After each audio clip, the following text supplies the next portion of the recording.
날마다 쓰는 나의 신앙일기 TV 데일리 큐티 나무향기입니다. 오늘은 사사기 6장 17절에서 21절을 묵상하겠습니다. 기드온이 그에게 대답하되 만일 내가 주께 은혜를 얻어 싸우면 나와 말씀하신 이가 주 되시는 표징을 내게 보이소서. 내가 예물을 가지고 다시 주께로 와서 그것을 주 앞에 드리기까지 이곳을 떠나지 마시기를 원하나이다 하니 그가 이르되 내가 너 돌아올 때까지 머무리라 하니라.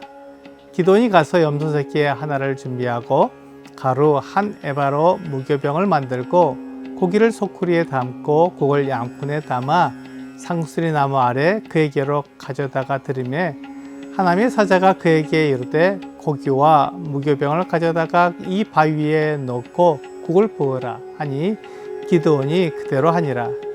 여호와의 사자가 손에 잡은 지팡이 끝을 내밀어 고기와 무교병에 대니 불이 바위에서 나와 고기와 무교병을 살랐고 여호와의 사자는 떠나서 보이지 아니한지라. 하나님께서 말씀하신 것을 나는 항상 믿을 수 있을까요? 이것이 오늘 기드온이 여호와의 사자에게 표징을 구한 이유일 것입니다. 비록 하나님이 말씀하셨더라도 그것이 내 생각과 다르면 그것을 믿고 인정하기가 쉽지는 않을 것입니다. 내가 알고 있고 내가 생각하고 있는 것과 전혀 다르면 내 생각과 내 경험을 포기하고 하나님의 말씀을 믿고 따르는 것이 결코 쉽지는 않습니다. 여호와의 사자가 기드온에게 큰 용사여 라고 말했고 너는 가서 이 너의 힘으로 이스라엘을 미디안의 손에서 구원하라 라고 말했습니다. 이 말은 기드온이 평소에 생각하던 것과 달랐습니다. 이스라엘을 미디안의 손에서 구하는 방법이 기드온의 생각과 달랐습니다.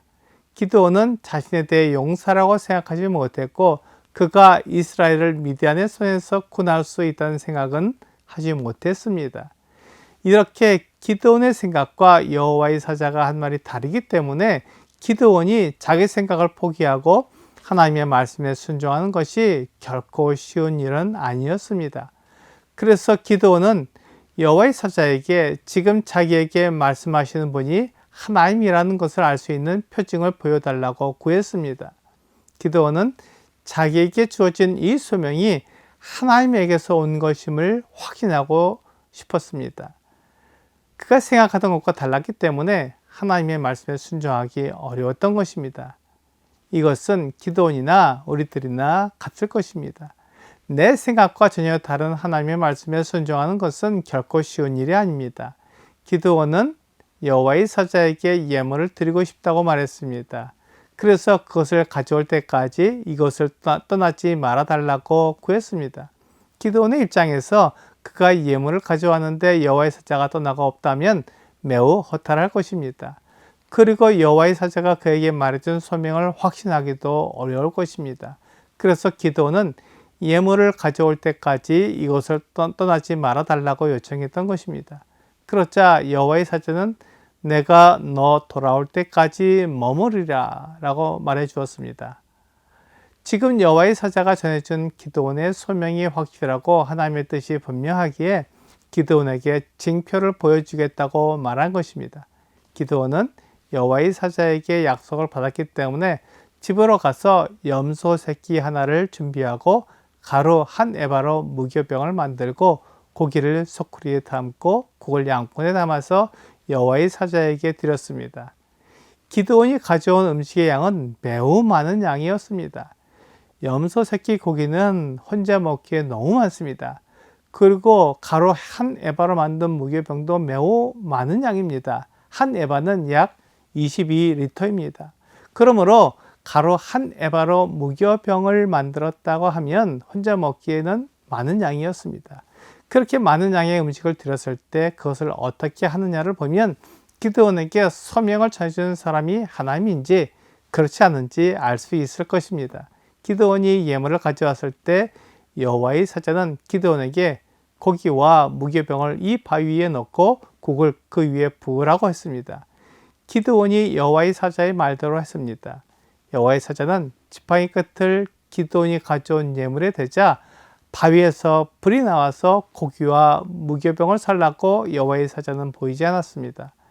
이 모습을 본 기도는 자기가 말한 사람이 하나님의 사자가 맞다는 것을 알았습니다. 기드온은 자기에게 주어진 그 소명이 하나님의 뜻이라는 것을 알았습니다. 기드온은 자기가 하나님의 사자에게 요구하는 것이 이루어졌기에 이제 그에게는 그 소명을 이루는 일이 남았습니다. 소명은 하나님께서 나에게 하라고 맡기신 일입니다. 그 일이 나에게 맡겨진 일인지 아닌지 확인할 필요는 있지만 하나님께서 나에게 맡기신 일이라면 반드시 그 일을 해야 합니다. 이제 하나님이 말씀하신 것이 내 생각과 다르다면 내 생각을 버리고 하나님의 말씀을 따라야 합니다.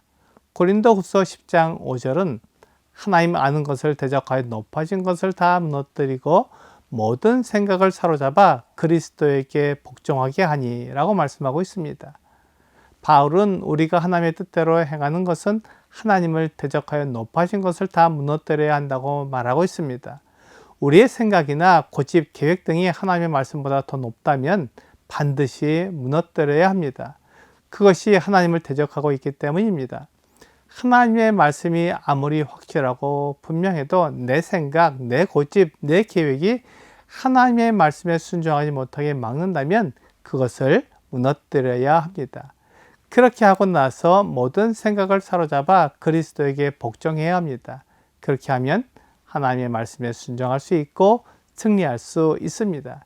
이것이 소명을 받은 자가 해야 할 일입니다.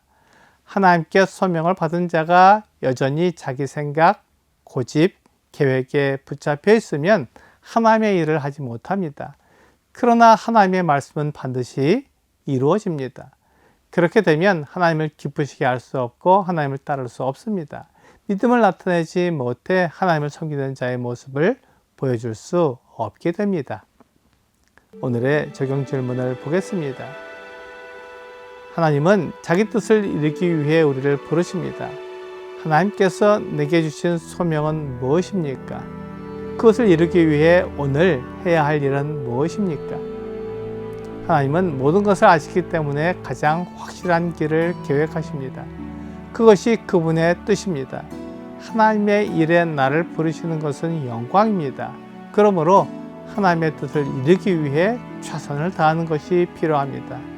오늘 하나님께서 나에게 맡기신 소명을 이루기 위해 최선을 다하는 여러분과 제가 되기를 주 예수님의 이름으로 기도합니다.